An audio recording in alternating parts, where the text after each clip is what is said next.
Hello, guys. Hope you are doing good. This is TJ, and you're listening to Beyond the Ring podcast. This is my review of Monday Night Raw, 17th May 2021.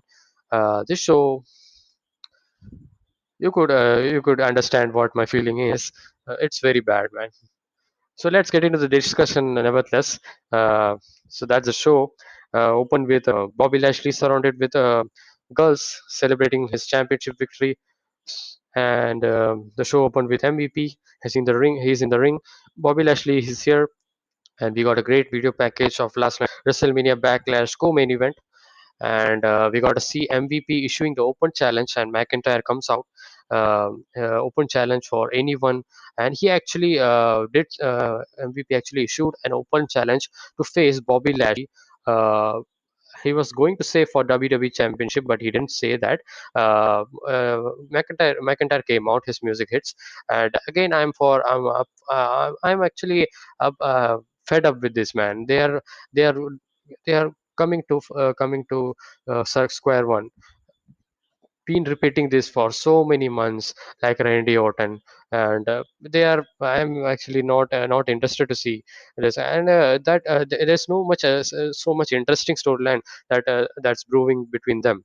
So later on the show, we saw more bad things. I would discuss about that, and this show actually could be feel like a rant or something, because that much I am upset, because going forward, if this is gonna happen like week after week, week after week, like this show, the wrestling reviewers or the wrestling hardcore wrestling fans would not do would skip Raw show, because why the hell they would watch 3 hour show? I don't know.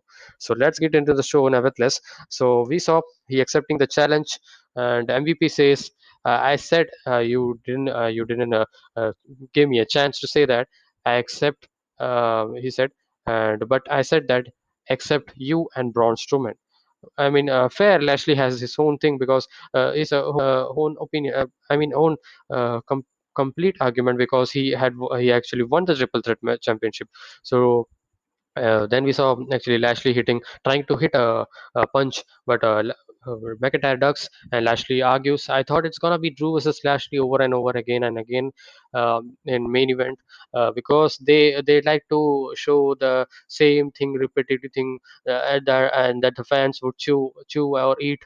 They know WWE knows that, so that's why they are doing. So I thought it's gonna be Drew versus Lashley, but actually the show actually then go to first match, which was AJ Styles versus Elias. Uh, so in that moment, they actually showed a banner showing that uh, taking that breaking news that uh, anyone can challenge except Drew McIntyre or Bobby Lashley for the WWE Championship. That is that what being said in this whole show. And when they said this in the opening of the show, I thought that they're gonna promote it as much as possible to this whole 3 hour show, because that's what people will wait for. That's why. So that's the strategy of them. People have to wait for that match. That's why. So then we got to this first match. So the commentators actually said this is for WWE Championship, but MVP didn't say that it's for WWE Championship. So big blunder there by WWE. Next we got was a first match, which was AJ Styles versus Elias. AJ with Omos, Elias with Jackson Riker. This was a long, actually. This was a long, and the match itself was very bad. I didn't enjoy. This was a bad match. Bad match. I enjoy it a moment, because I haven't seen any moments or something that's very new, because this is a pretty normal stuff we saw from AJ Styles and Elias and all. This is a good talent. I mean, he's not bad in wrestling. He's very good, but the storyline that's going on is very bad, man. There are very talented wrestler in Raw roster as well as SmackDown roster. SmackDown roster is utilizing them to an extent, I would say, not 100%, but Raw roster is just putting them in unnecessary storylines, like un- uh, I mean, you can say all negatives you want for this show for Raw, actually. I'm not going to discuss about this match. So this match actually was very long, and it was bad. AJ was being actually was being was a finish of the match. We saw AJ Styles was going for the phenomenal forearm, but Jackson Rive pushes his leg. Rev goes for the DQ. DQ finishes are the trademark for WWE, as we know in the TV shows. They do it very often every week. So we saw then the commercial of tomorrow's NXT. So much excited for that. We have Bronson Reed versus Johnny Gargano for the North American Championship. Man, I'm excited for NXT. But after seeing that promo, I was like, man, what am I watching? That was a feeling. So then we got a segment of last week's eight-man tag team match, pretty normal stuff, and then we got Riddle and Orton, a New Day segment. Which we saw last week. Orton actually attacks after the tag team match. Akeos, Xavier Woods, and Kofi Kingston.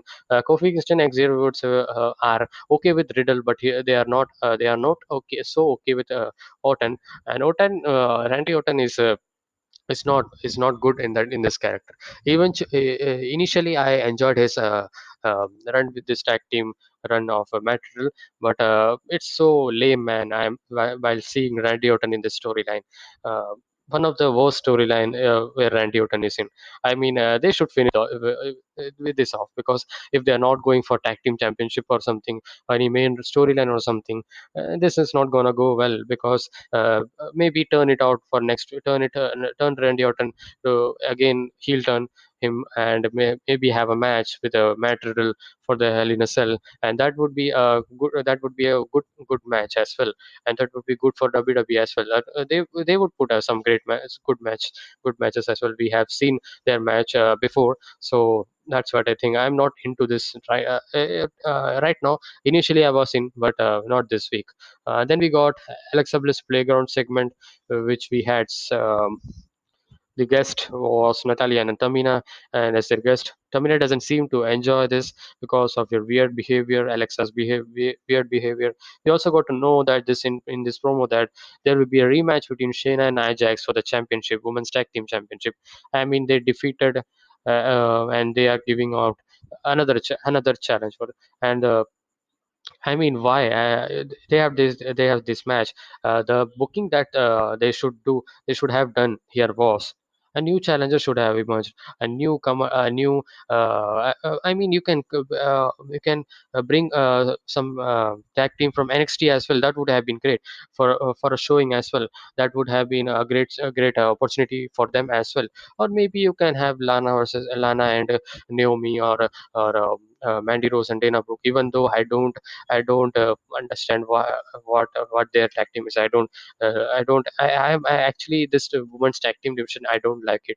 I don't like it a bit. And championship itself, I don't like it. And that's why they are not putting in the pay per view. And they don't look at as a kind of a championship that they want to be in the pay per view. And they actually have a rematch later that night. So next we saw another pathetic storyline going on. Angel Garza is coming to the ring, and I'm sure this was a match with Drew Gulak, and nothing to say, man. Dirt. Man, this is so bad. I was wishing that, man, Drew, look at get out of this of this company. If you want to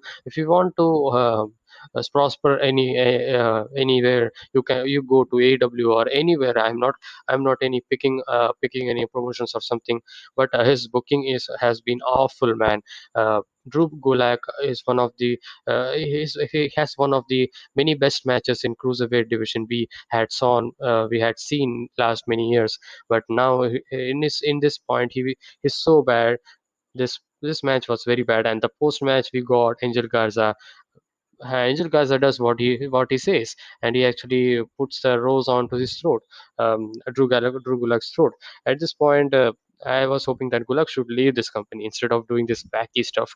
Next, we had a fun segment of 24/7 champion. Even though this was a R2 segment, this was a 24/7 champion. No one even cares about the championship. But this segment was way better than the match, the Agent Kaza match. Actually, I enjoyed this. R-Truth actually was interview with that guy, with that new interviewing guy, and Akira Tozawa was he's slowly sliding from the stairs. Tozawa wins the 24/7 championship via roll up, and our truth is furious. It was short but fun. Next we got was third match, which was Randy Orton with Riddle versus Kofi with Xavier Woods. So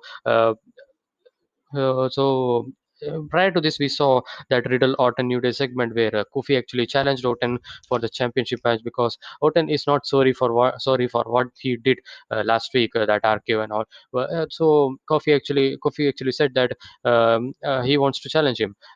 He wants to have a lesson for him. So they accept and they have a match. I'm not in this match.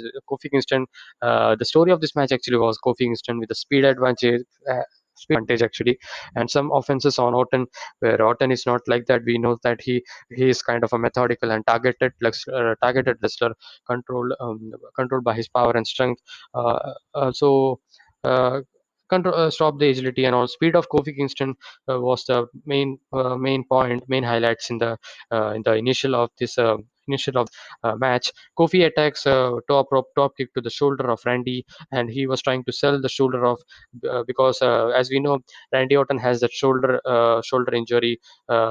Past as well, so that story was being played off. So story wise, that was good. But the wrestling wise, the match was not that very good. But an average match, I would say. The finish of the match we saw. Uh, Xavier with his own mocking music with that trampoline to get into his head. Randy Orton was furious and roll up. Kofi wins. New Day have no problem with Riddle, but they have problem with Orton because post match they were talking like they were like friends. And I mean, this match was an average match. You can miss this whole show, man. But the next we saw was so after that we saw Lana and Naomi and Dana and Mandy arguing to Adam Pearce and Sonya. Why are they not getting something?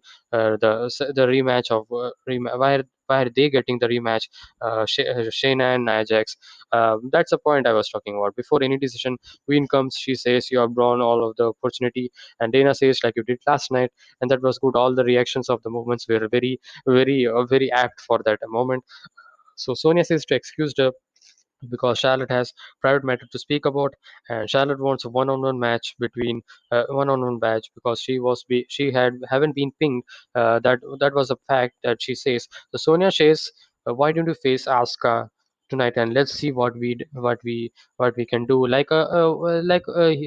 She would be becoming number one contender if Asuka wins or if Charlotte wins. The kind of a number one contender match. I mean, Asuka actually was lost twice actually in Raw episode as well and in WrestleMania Backlash pay-per-view as well. Why the hell she is getting the opportunity? I don't know. What is WWE creative thinking about? I don't know, man. What is this booking going on? Who booked the show? I don't know. Whoever booked this show is either mad or he just is not doing his job correctly.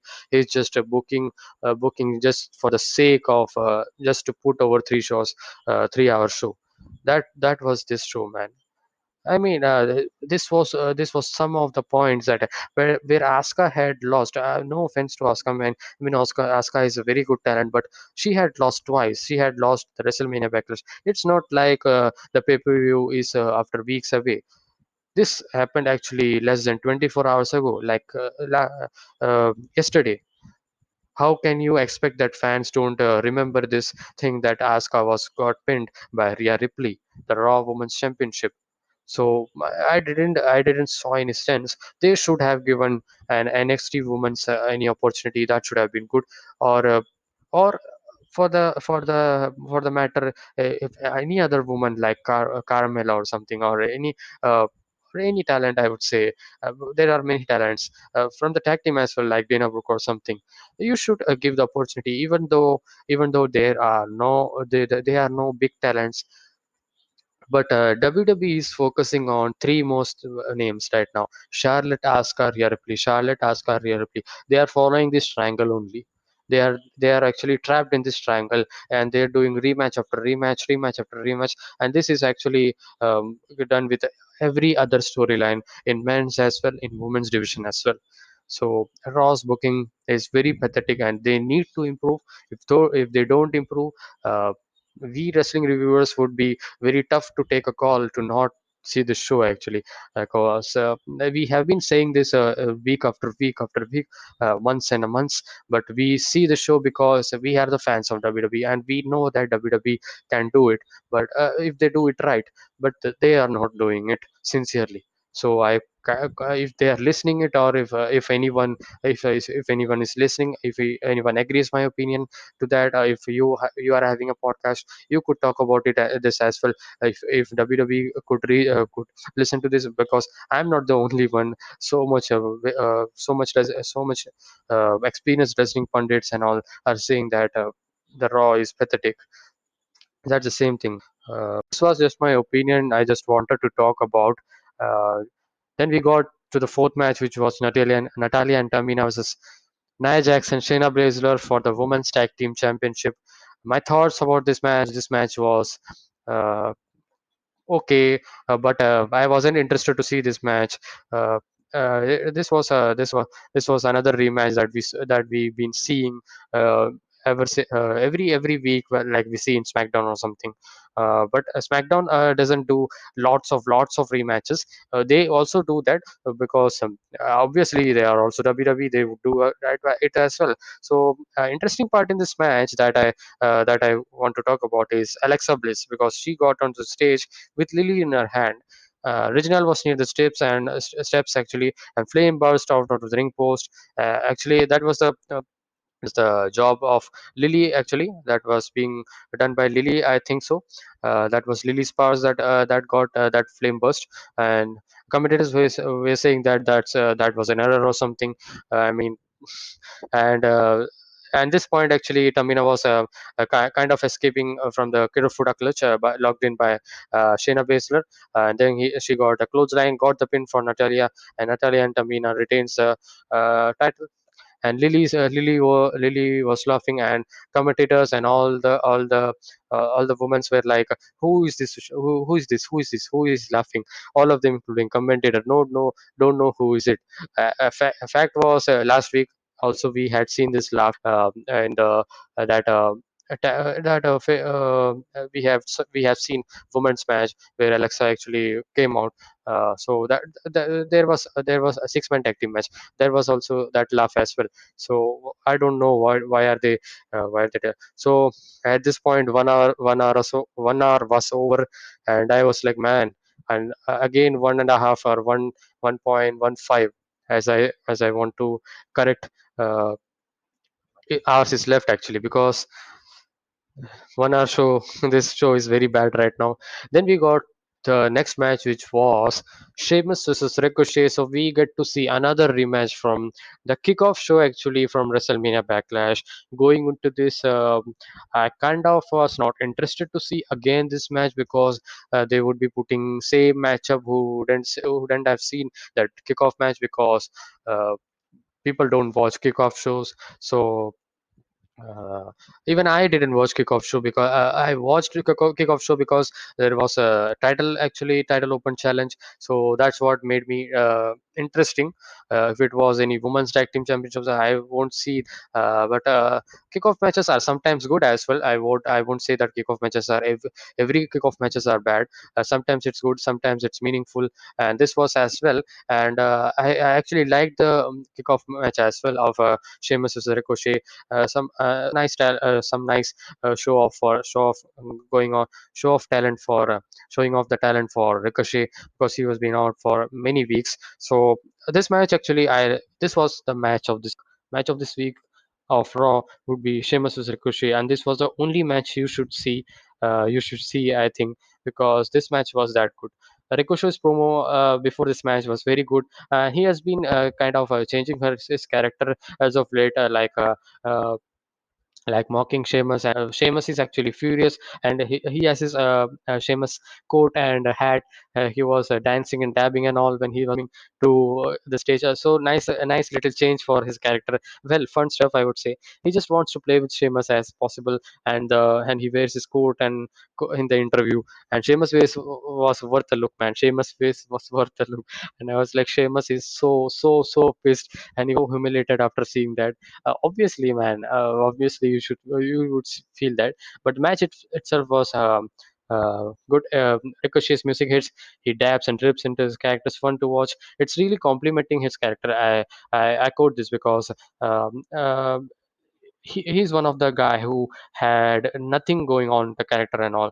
He was tagging with I think it was with Alistair Black or something, or Cedric Alexander, and that was that time was very bad for him. Nothing going for him, uh, but this is good. This character change, I think it's good, but I don't know, they just pulled it over. But this thing is working. This thing is working, Ricochet thing is working. It's really complimenting. At least he's on TV and in a championship picture, and that's the thing. When we see Drew Gulak and other Super Ali and all Mustafa Ali, where we are not seeing them. I don't mind seeing a rivalry with Ricochet versus Sheamus actually, because that was this match and they had the chemistry actually.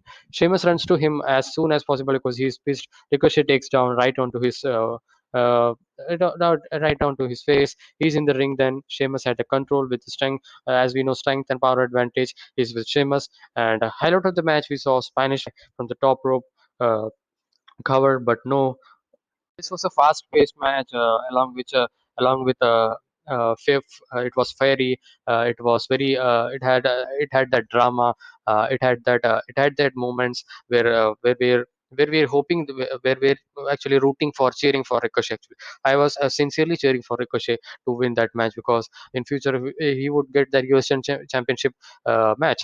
I would like to have to see that match. But the finish of the match, we saw pump kick, kick out by the Ricochet actually, and the pump kick, I actually kicked out on that, and that's a very important point for Ricochet, because as of late we have seen other superstars are getting pinned on that pump kick by Sheamus before the broke kick that he hits. So Ricochet actually actually springboards over the top rope and hits that pump kick by Sheamus, and he pins, but he didn't get. I was actually shocked in that moment. So I thought for a moment that Ricochet is gonna win, but no.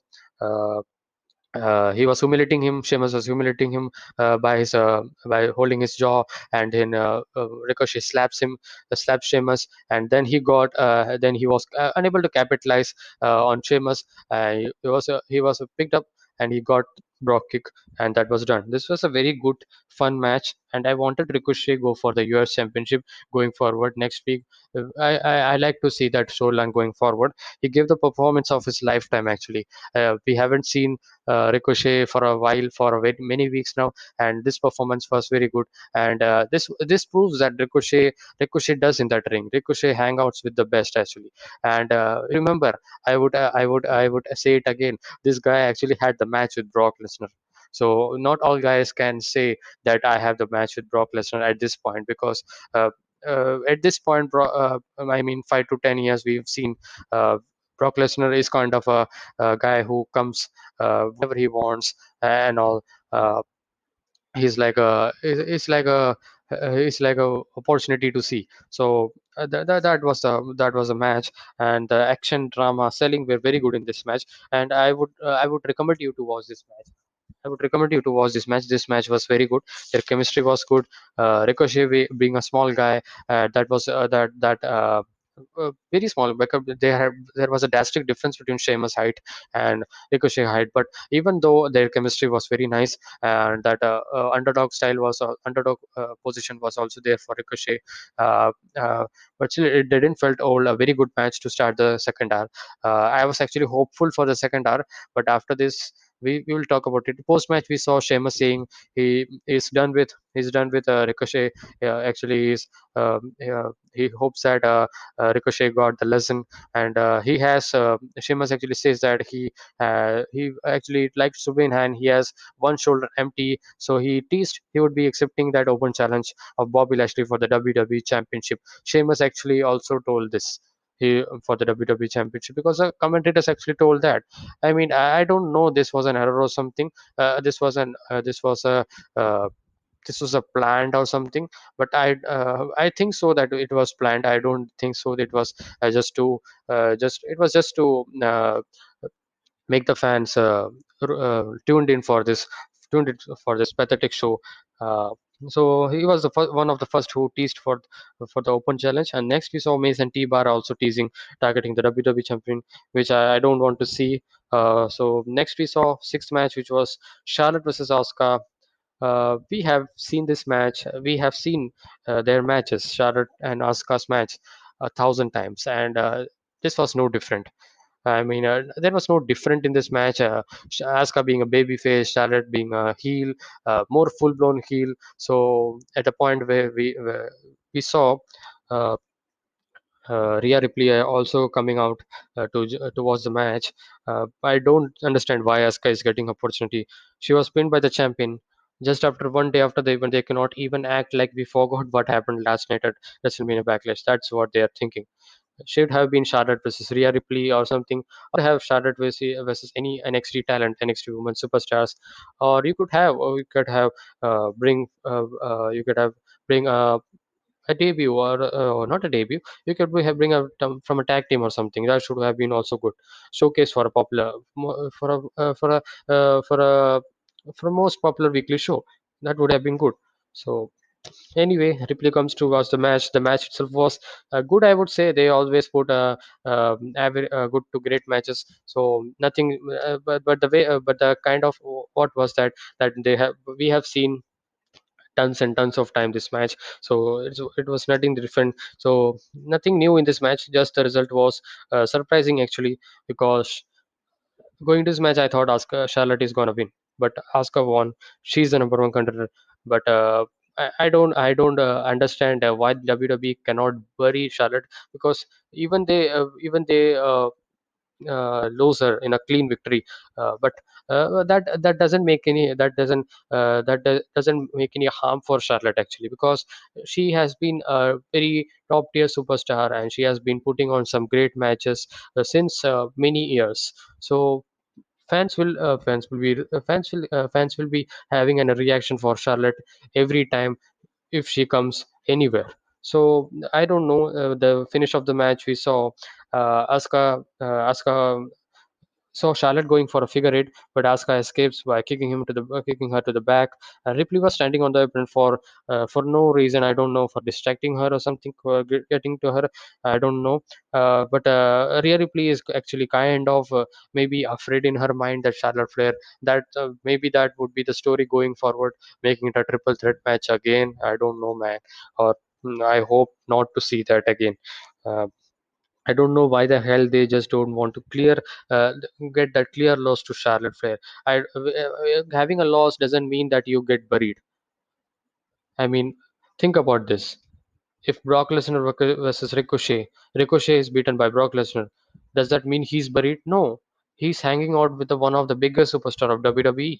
So that doesn't mean that like that. So I didn't like the decision of Rhea Ripley actually coming to the apron. They made a story that created distraction and all. Even though first roll up was kicked out by Charlotte, second one got her. Hopefully Charlotte is out, I think, from the title picture, and I think so. Maybe she will be going for maybe Alexa Bliss storyline. That's the thing I am actually seeing. That's a way forward. I could see. Who know, she may be bragging next week for another matchup with Asuka, another match, or another Rhea Ripley match. I don't know, man. I don't want to see. That's a singles match between Asuka versus Rhea Ripley. A new match would be there. So hopefully this would be at Hell in a Cell, Asuka versus Rhea Ripley. should be a good match. They are great performers. So next we got the segment of John Morrison says he's going to dedicate this match a tribute for Miss, and this was actually another point that I would like to say. They actually did this match again, and when this match was over on WrestleMania Backlash, I was kind of praying to God, man, it's over. Damian Priest is going to get into another storyline or something. But man, this was not over. Seventh match we saw Damien Priest versus John Morrison. It doesn't get any better than this. And this was a lumberjack match. And this was not a lumberjack match. This was a traditional lumberjack match. If they wanted to do this match in Raw, so I knew that they want to do that promotional stuff with Batista. That's why they did at WrestleMania Backlash. But why the hell they are doing in this show? Maybe Damian Priest should have squashed anyone or something. That would have been better. And this match was so bad, man. Damian Priest and John Morrison. First time it was charm. Second time it was charm. It also always not so charm because lumberjack match there was too many interference and one more error that this is show where WWE done lots of errors. One of the error that they did, the big error I would say, one of the big error I can say is that Nikki Cross made her debut, made her return actually after so many months actually after getting breakup by Alexa Bliss. She was in this match as a lumberjack. I mean, think about it. She is coming back after so many months, and they're just showing in the camera and saying, "Oh, hey, Nikki Cross is back." I mean, this is not a women's match. Even though even though she was bringing to the women's match, a women's lumberjack match, that would have been not fair, but that would have been still kind of a minute fair, I would say. But this in the men's lumberjack match, I don't see any story. So I don't want to discuss over this match because it was way too long and no good action and all. I mean, going into this match, I thought that Miz would be coming or turning heel and attacking John Morrison, but we are not seeing anything of that stuff going on. I don't know what they're going with that. Hopefully, at the end of this match, we saw Devin Priest had an interview on the stage with Sarah Schreiber, and he says that he's over with uh, Miz and Morrison. I actually trust his words because he's saying it first time that he's over with Miz and Morrison. So I hope that they don't continue. If they continue, I will just stop watching this thing. I don't want to watch this thing again. So he says that maybe he will be facing the WWE Championship tonight because that was an open challenge. So I was kind of hoping Damon Priest versus Lashley as well because that would have been a good matchup, good test matchup for WWE to see how the reaction and all, how the match would be with Lashley to further his talent and to improve. It's always good to hang out with champion and all.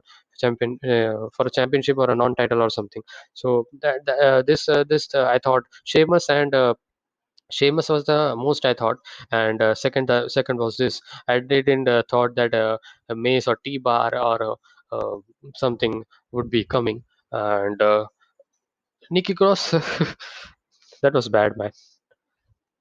And so then we got during this match we also got Alexander and Benjamin kind of brawl with each other. So that was also there just to tell you, update you that, and I wish they had finished with this shit.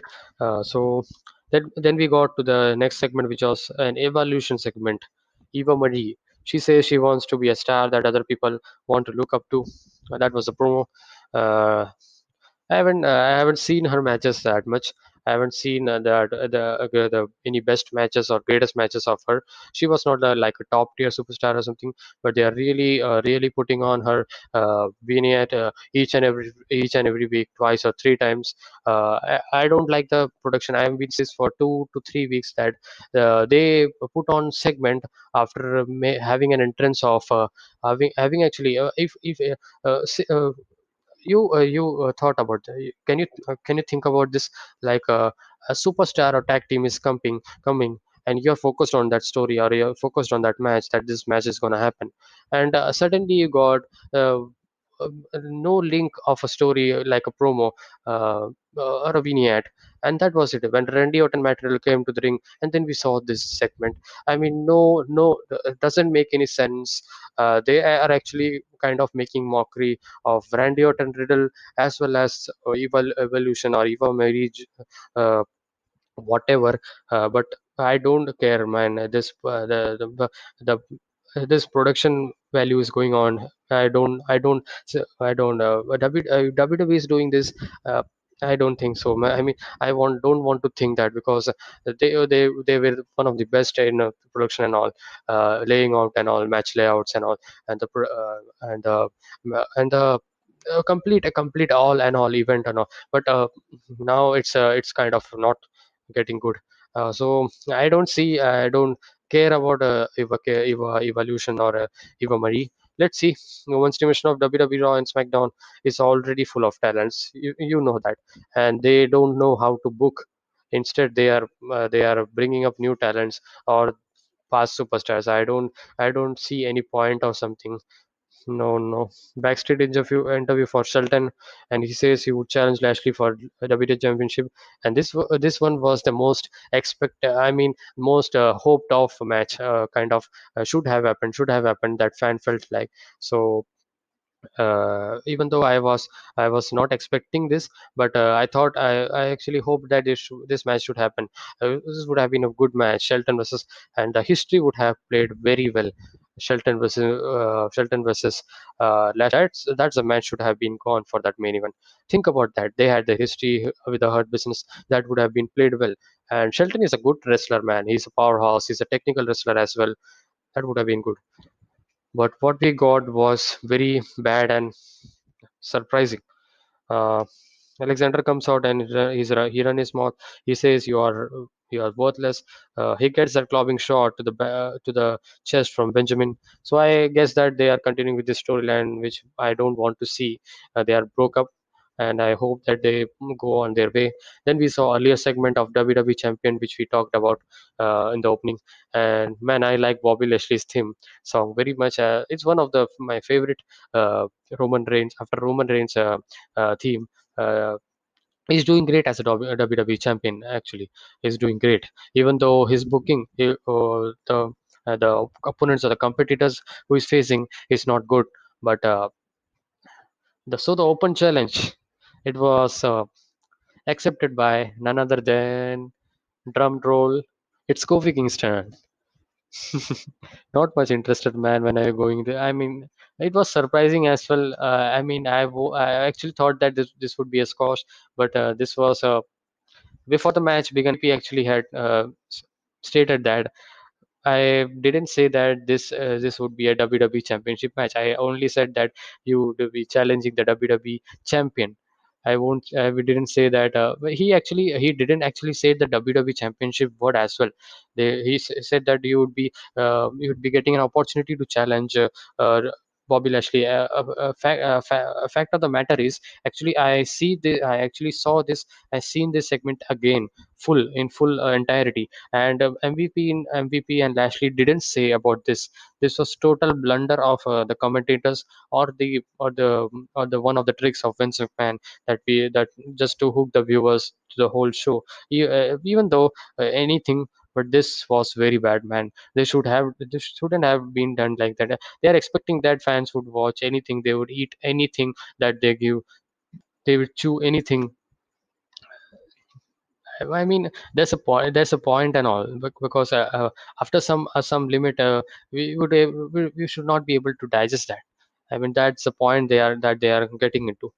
So promoting the whole show by saying the open challenge for WWE Championship, while MVP didn't set for the WWE Championship, he says, and he is right. Actually, he didn't say. I literally watched that opening promo segment again.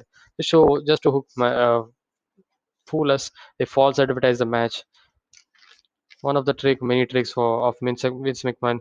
And Kofi is angry because this is not for the WWE Championship as he hoped. So Kofi Kingston was furious, and he was kind of getting into Lashley, trying to hit, but Lashley with a strong single-handed slam, and this match was bad, man. Nothing to discuss about this. You should not see this main event.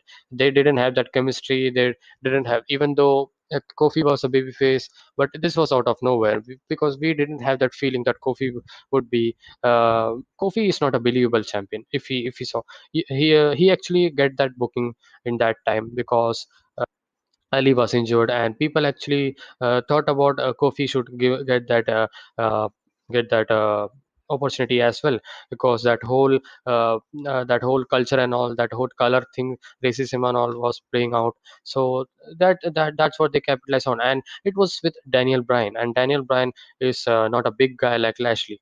He's a small guy. He's not being like a dominant booked by a strength guy or something like Lashley. This was a total blunder, total error by WWE. The way the main event, the challenge should have been accepted by either Sheamus or the best that could have been was Shelton Benjamin, and Shelton Benjamin, and then Cedric coming out and disqualifying the match. That would have also have been made sense as well. But I don't know, they don't, they want to, and the result was more surprising because Kofi Kingston wins by roll up, and there was a thing as well, because of which he won, because MVP actually was trying to hit Kofi Kingston with his stick on his head, but McIntyre actually comes from the back. Takes the stick away from him, and he hits Lashley into the gut, and that one Kofi Kingston rolled it up, won. I was shocked actually. My fans were all the people who were seeing the shows would also be shocked by seeing this. I don't want to see this again, man. Lashley vs Kingston doesn't look good on paper as well as in the glimpse that we saw as well. Where is WWE going? I don't know, man. Are they finding an opportunity drawn into the deep water? That's what they're doing. Show ended with Drew, Kofi, and Xavier standing there and happily smiling. And I know what they're gonna do. I don't know, think so. They're gonna do Kofi Kingston versus Lashley for the Hell in a Cell. I think that Drew versus Kofi would be happening last week for the number one contender or something, and Drew would eventually be winning, and Drew versus Lashley. That's the thing that they are going for. Or maybe we will be getting Jinder Mahal return, and that would be interesting, and that's the thing I want to see. But I don't think so. As Kofi Kingston is into this picture, Kofi Kingston is won the has been the WWE Championship. They don't can't forget uh, the stuff that they did in this show. They can't repair that. They already done that stuff, so they should have to. They should will be. Have to explain that situation, explain that it means they should have to give the opportunity to Kofi Kingston by uh, setting up a number one contender or something next week. So that's what I'm seeing: Drew McIntyre versus Kofi. Hopefully that could be okay match. I don't want to see that match because I don't know, man. So overall, this show, I mean, the show was very bad. I didn't want to even discuss this show, but then uh, I love WWE. I love wrestling. That's why I actually wanted to discuss this my thoughts as well. What's going on my mind on this show.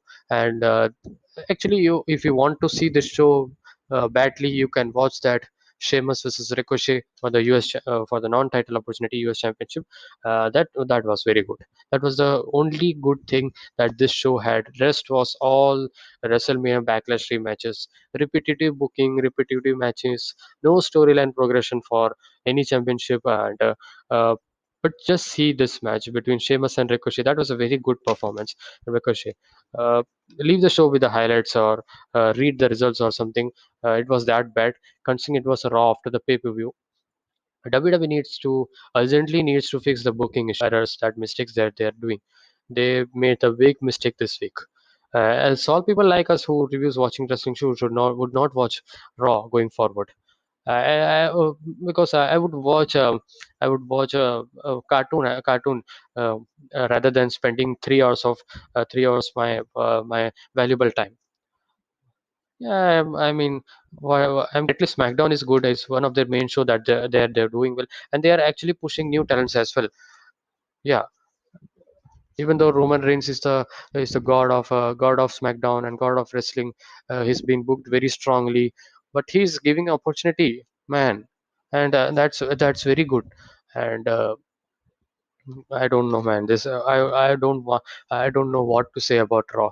They are just making pathetic show week after week after week. This show was actually very bad than last week, very bad than previous some weeks as well. I would say that surely. So no reason. Actually, there is no reason to watch next week's show as well. If you think about it, what's the reason that you should watch Raw next week? Is there any reason? Is there any reason?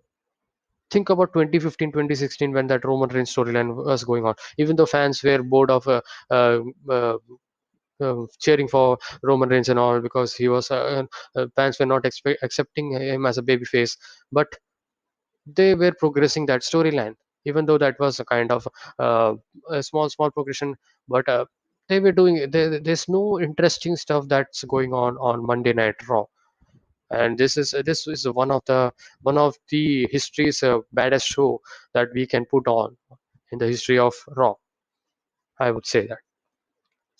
So tell me your thoughts, man, about this show. I know it would be bad, but still, you should tell what's your opinion on the WWE Championship picture, the Women's Championship, Raw Women's Championship picture, the tag team title thing.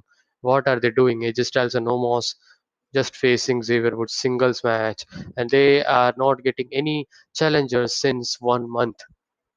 And their tag team division is really old, and now it's getting pathetic. And they are splitting up tag team like hell. They had that good tag team between uh, Shelton Benjamin and Cedric Alexander.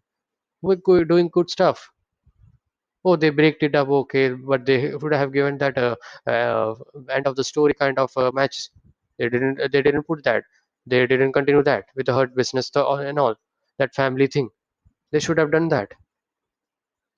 They are actually the booking is not done sincerely. They're just doing for the sake of it, and they are just thinking that fans would accept it no matter what. And for this, fans should do one only and only one thing. They should stop watching this thing. Even though it's hard to not watch one of the flagship show, one of the main show of wrestling world, Raw, Monday Night Raw, but we would have to do that. Else they should have to be they should have to improve. This was an excruciating pain show,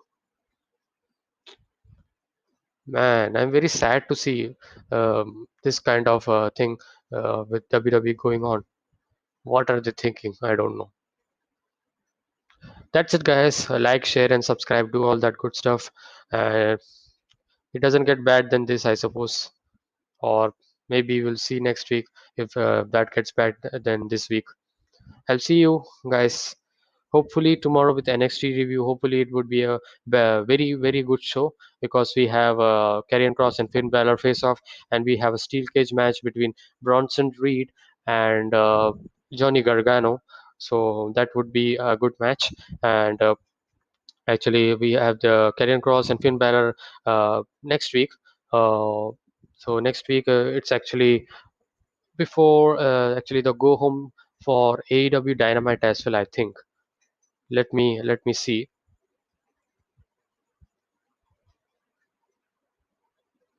Yeah, it is. It's a go home show for AW Dynamite as well. So 1 week from their championship match. So NXT tomorrow. So lots of more content coming up. As I said, new content is coming very soon this week. You hope you will enjoy talking about. Hope you will enjoy talking about wrestling. Tell me your thoughts about this show and all. Tell me all your opinions about the WWE that's going on about WrestleMania Backlash, about the way forward for the championship title picture. And until then, be safe, stay energetic, and I'll see you guys in the next one.